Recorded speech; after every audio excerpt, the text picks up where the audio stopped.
Welcome to Suman TV. నేను మీ Suman TV Nag. Kolkata ఇన్సిడెంట్కి సంబంధించింది ఒక్క సంజయ్ రాయ్ పేరే బయటకు వస్తూ ఉంది. మిగతా వాళ్ళ పేర్లు ఎందుకు బయటికి రావట్లేదు? అసలు ఇతన్నే ఎందుకు పర్టికులర్గా ప్రతి ఒక్కరూ చూపిస్తున్నారు? అండ్ ఒక్కొక్క సివిక్ వాలంటీర్కి ఈ మెడికల్ కాలేజ్కి ఉన్నటువంటి సంబంధం ఏంటి, ఏ విధంగా ఉంది, అండ్ దీని వెనక ఎవరెవరు ఉన్నారు, అండ్ అతనికి సంబంధించినటువంటి బిహేవియర్ అసలు ఏంటి, ఏం జరిగింది, అతన్ని మాత్రం ఎందుకు పట్టుకున్నారు, అతన్ని మాత్రం ఎందుకు సస్పెక్ట్ చేసి మరీ విచారణ తీసుకుంటున్నారు అనేది ఈరోజు మనతో పాటు అడ్వకేట్ రవీంద్రనాథ్ గారు ఉన్నారు. సో అది వారి మాటలోనే తెలుసుకుందాం. Hello sir. హాయ్ అండి నాగరాజ్ గారు. సార్, ఎంటైర్ కలకత్తా ఇన్సిడెంట్లో మనం చూస్తే అండి ఒక్క సంజయ్ రాయ్ని మాత్రమే ప్రతి ఒక్కరూ చూపిస్తున్నారు. అంటే ఎందుకు అతనే ప్రధాన నిందితుడి కింద చూపిస్తున్నారు? అంటే డైరెక్ట్గా సంజయ్ రాయ్ అనే వ్యక్తి ఇక్కడ ఈ ఆర్జేకర్ హాస్పిటల్లో అవుట్ పోస్ట్లో పనిచేస్తున్నట్టు ఒక సివిక్ వర్కర్. పోలీసులకు దొరికినటువంటి ఎవిడెన్స్ ప్రకారం సీసీ ఫుటేజ్లో మార్నింగ్ అరౌండ్ అంటే ఈ మర్డర్ కూడా ఆగస్ట్ 8వ తారీఖు జరిగిన మర్డర్ ఏదైతే ఉందో మార్నింగ్ 3 to 5 o'clock మధ్యలో జరిగిందని ఫోరెన్సిక్ వాళ్ళ రిపోర్ట్ వచ్చింది. అదే పోస్ట్ మార్టం రిపోర్ట్ కూడా వచ్చింది. సీసీ ఫుటేజ్ చేసినప్పుడు మార్నింగ్ 3 to 4 ఇన్ బిట్వీన్ మధ్య సమయంలో ఈయన సీసీ ఫుటేజ్లో పైకి వెళ్తూ కనిపించాడు. అది సంజయ్ రాయ్ అనే వ్యక్తి మీద ఇమీడియట్గా పోలీసులు ఆయన్ని కస్టడీలో తీసుకోవడం, ఇంట్రాగేషన్ చేయడం అంత జరిగింది. ఈ సంజయ్ రాయ్ యొక్క నేర ప్రవృత్తి గల ఒక వ్యక్తి అని 2019లో ఇతను సివిక్ వర్కర్గా పోలీస్ డిపార్ట్మెంట్లో జాయిన్ అయ్యాడు. సో సివిక్ వర్కర్స్ అంది మనం లాస్ట్ టైం కూడా చెప్పాము. మనం ఆంధ్రప్రదేశ్లో వాలంటీర్ వ్యవస్థ ఎలా ఉంటుందో ప్రభుత్వ ఉద్యోగాలకు ముఖ్యంగా పోలీస్ డిపార్ట్మెంట్కి సపోర్టెడ్గా పనిచేసే ఒక వ్యవస్థ. వీళ్ళకి మంత్లీ ఒక 12,000 రూపాయల శాలరీ ఇస్తూ ఒక గౌరవ భృతి ఇస్తూ స్టేట్ గవర్నమెంట్ వీళ్ళు మెయింటైన్ చేస్తుంది. రాష్ట్ర వ్యాప్తంగా మోర్ దెన్ 140,000 మంది ఉన్నారు ఈ civic workers Telangana west Bengal రాష్ట్ర వ్యాప్తంగా. అయితే ఈ సంజయ్ రాయ్ విషయానికి వస్తే ఇతను ఒక 33 years ఓల్డ్ వ్యక్తి. ఇతను అప్పటికే నేర చరిత్ర కలిగిన వ్యక్తిగా ఎలా కనిపిస్తాడంటే ఇతనికి 4 మ్యారేజ్లు అయ్యాయనేసి 3 వైఫ్లు ఆల్రెడీ ఇతను రిజెక్ట్ చేశారు. ఎందుకంటే ఇతనికి ఉన్నటువంటి లైంగిక వాంఛల్ని తట్టుకోలేక వాళ్ళందరూ ఇతను రిజెక్ట్ చేశారు. చిట్ట చివరి వ్యక్తి ఏం చేసింది, ఆమె సూసైడ్ చేసుకొని చనిపోయింది. 4వ వ్యక్తి. అవునా? 4 వ్యక్తులు ఈయనకి వైఫ్లుగా వెళ్ళారు. ఇతను ఇప్పుడు వాళ్ళ మదర్తో ఉంటున్నాడు. సుమారుగా ఆర్జేకర్ మెడికల్ హాస్పిటల్ నుంచి ముందుకెళ్తే గాంధీనగర్ ప్రాంతంలో ఇతను ఉండే ఆవాసంగా చెప్తారు ఉండేది. ఇతని యొక్క బైక్ మీద కూడా వెస్ట్ బెంగాల్ పోలీస్ డిపార్ట్మెంట్ వాళ్ళు యూజ్ చేసే ఒక లోగో కూడా ఉంటుంది. అంటే సివిక్ వర్కర్ మాత్రం లోగో వాడకూడదు. చాలామంది అనఫీషియల్గా పోలీసు లోగోస్ని వాడతారు. ఇది ఒక హెచ్చరికగా ముందు చెప్తానండి. ఎవరైతే ఉంటారో ఈ డిపార్ట్మెంట్లో ఉండే వాళ్ళు మీకు నిర్దేశించిన డ్యూటీలు మాత్రమే మీరు చేయాలి తప్ప వేరే వర్క్స్ చేయొద్దు. ఇక విషయానికి వస్తే మనం ఈ సంజయ్ రాయ్ ఏం చేస్తున్నాడు, ఈయన ఎక్కువగా ఆయన యొక్క మొబైల్ ఇమీడియట్గా ఆయన కస్టడీలో తీసుకుని ఇంట్రాగేట్ చేసినప్పుడు మీకు తెలిసిన విషయం, ఆయనకి ఇమీడియట్గా బ్లూటూత్ అవైలబిలిటీ అవ్వడం, ఆ బ్లూటూత్ అవైలబిలిటీ త్రూగా ఆయన ఇంట్రాగేట్ చేసినప్పుడు అతను మొబైల్ చూస్తే సర్ప్రైజ్ థింగ్ అండి, కొన్ని వేల పోర్నోగ్రఫీ వీడియోలు ఉన్నాయి ఆయన మొబైల్లో. ఇంట్రాగేట్ చేసినప్పుడు ఆయన ఇమీడియట్గా మెడికల్ ఎగ్జామినేషన్ పంపించారు. మెడికల్ ఎగ్జామినేషన్ పంపించినప్పుడు సరిగ్గా ఈ సంఘటన ఏదైతే 3 to 5 o'clock మధ్యలో జరిగిందో ఈవినింగ్ అరౌండ్ ఇతను యాక్చువల్గా ఆగస్ట్ 5th ఆయన కరక్పూర్ వెళ్ళడం, 5th అక్కడ కరక్పూర్లో తన వర్క్ చూసుకొని ఆగస్ట్ 8th డ్యూటీలో జాయిన్ అయ్యాడు. ఆగస్ట్ 8th డ్యూటీలో జాయిన్ అయిన తర్వాత 8వ తారీఖు నుంచి సాయంత్రం 5:30-6 గంటల ప్రాంతంలో ఆ సోనాగచ్చి సమ్వేర్ ఆ ప్రాంతాల్లో ఎక్కడ ఈయన మరలా సెక్సువల్ ఒక ఇంటర్ కోర్స్లో పార్టిసిపేట్ చేశాడని, ఎగైన్ మరలా 7:30-8 o'clock మరలా చక్కగా లిక్కర్ సేవించి డ్యూటీలో జాయిన్ అయ్యాడు. రాత్రి 9:10 ప్రాంతంలో అదే హాస్పిటల్లో పనిచేస్తుంటే వేరే వర్కులు కొంత హెల్పింగ్ చేస్తూ మిడ్-నైట్ 11-11:30 టైంలో చిన్న మందు తాగి హ్యాపీగా డ్యూటీలో జాయిన్ అయిపోయాడు సంజయ్ రాయ్ ఈ వ్యక్తి. అంటే చూడండి, డిపార్ట్మెంట్లో పనిచేసిన వ్యక్తులు ఎంత అనైతిక ప్రవర్తనతో కలిగి ఉన్నారండి.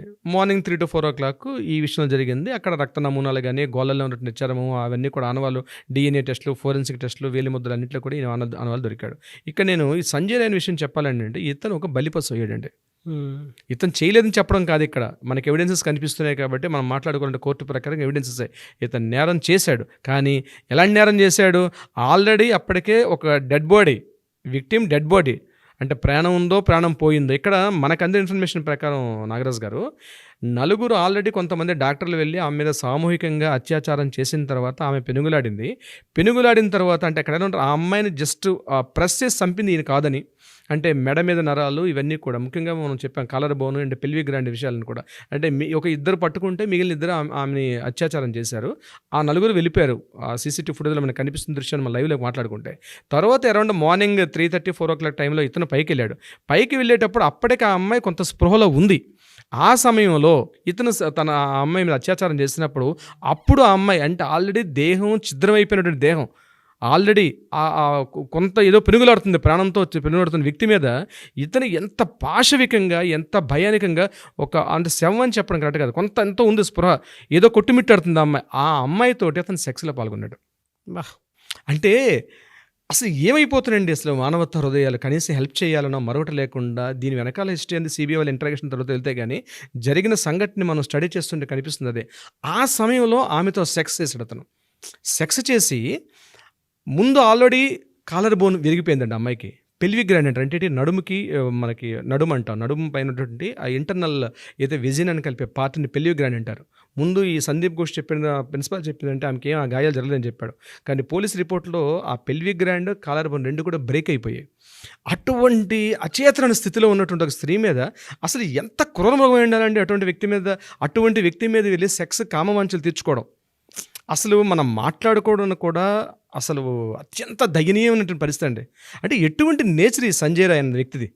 కానీ ఈరోజు వాళ్ళ అమ్మాయి ఏం చెప్తుందండి, లేదు చాలా శుద్ధపూస, నా కొడుకు అటువంటి క్యారెక్టర్సే లేవు, ప్రపంచం అంతా దేశం అంతా కలిసి మా అబ్బాయి మీద ఇది సహజం అనుకోండి.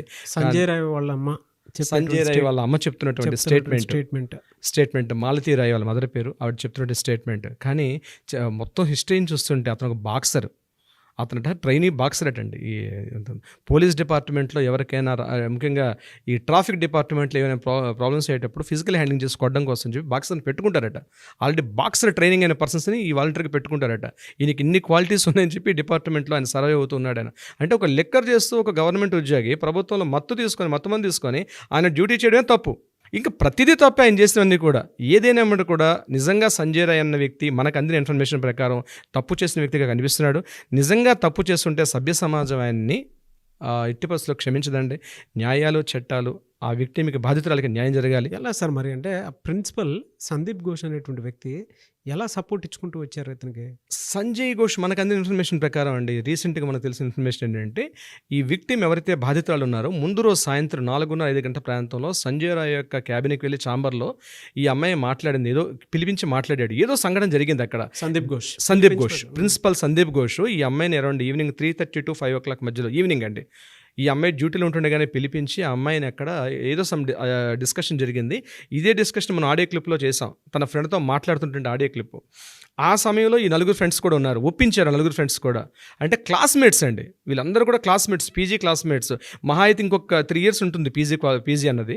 ఈ అమ్మాయి సెకండ్ ఇయర్, ఇంకొక 1 year అయిపోతే అమ్మాయి ఎడ్యుకేషన్ అయిపోయి ఇక ఫుల్ టైం ప్రాక్టీస్ చేసుకోవాల్సిన ఎలిజిబిలిటీ వస్తుంది అమ్మాయికి. కానీ జస్ట్ 1 year అంట మెడికల్స్ కోర్స్ ఉంది, 5.5 సంవత్సరాలు మెడికల్ కోర్స్ చదివింది.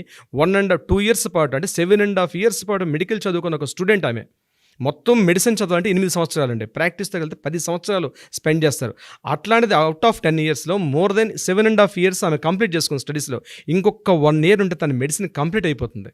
అటువంటి ఇంకొక 1 year మెడికల్ ప్రాక్టీస్కి వచ్చేస్తుంది. కానీ ఊహించుకోవడానికి కూడా అతి దారుణమైన సంఘటన, 1 yearలో ఆమె ప్రాణాలను ఇంత దారుణంగా తీశారన్నది. ఇందులో ఎంతోమంది అండి, ప్రభుత్వ ఉద్యోగులు అయితేనేమి, ప్రిన్సిపల్ అయితేనేమి, చాలామంది కారణం ఉన్నాయి. కానీ ఏదేమైనప్పుడు కూడా మొత్తం వ్యవస్థను భ్రష్టు పట్టించారండి. ఒక న్యాయం జరగాల్సినటువంటి, ఒక వైద్య వృత్తిలోకి ప్రవేశించాల్సిన ఒక వైద్య విద్యార్థినికి మాత్రం తీరని ద్రోహం చేశారు. ఆ తల్లిదండ్రులకు మాత్రం ఇదొక తీరని లోటు. ఇదొక్కటే కాదు, యావత్ దేశం కూడా తలదించుకోవాల్సిన పరిస్థితి. గొప్పగా చెప్పుకుంటున్నాం, సాఫ్ట్వేర్లు వచ్చేసాయి, మన అద్భుతమైన లక్షలు సంపాదిస్తున్నాం, అంత అభివృద్ధి సాధించింది. ఎందుకండి ఒక స్త్రీకి రక్షణ కల్పించినటువంటి దేశంలో ఉన్నాం మనం. సో యావత్ జాగృతి జరగాలి. మెడికల్ స్టూడెంట్స్ ఇప్పటికైనా మేల్కొని మీరు రోడ్ల మీదకి వచ్చి సంఘీభావం ప్రకటించాల్సిన అవసరం ఉంది. మా ఇంట్లో జరగలేదులే, మాకు జరగలేదులే అన్న విషయం కాదు. ఇది నాగరాజు గారు. ప్రతి ఇంట్లో ఇలాంటి ఇన్సిడెంట్ జరగకుండా ఉండాలని, అంటే ఒక కాలేజ్లోనే ఇలాంటిది ఒకటి జరిగింది అని అంటే రేపు స్కూల్స్లో స్టార్ట్ అవుతుంది, మన ఇంట్లోనే తెలియకుండా చాలా జరుగుతూ ఉంటాయి. అంటే అవును సార్, ఏది చిన్నగా చూడాల్సినటువంటి అవసరం లేదన్న, పెద్దగానే చూడాలి. అండ్ లీగల్ అవేర్నెస్ కూడా పెరగాలి. పెరగాలి. ప్రతి ఒక్కరు మన ఇంట్లో సమస్యగా భావించాలి ఇది.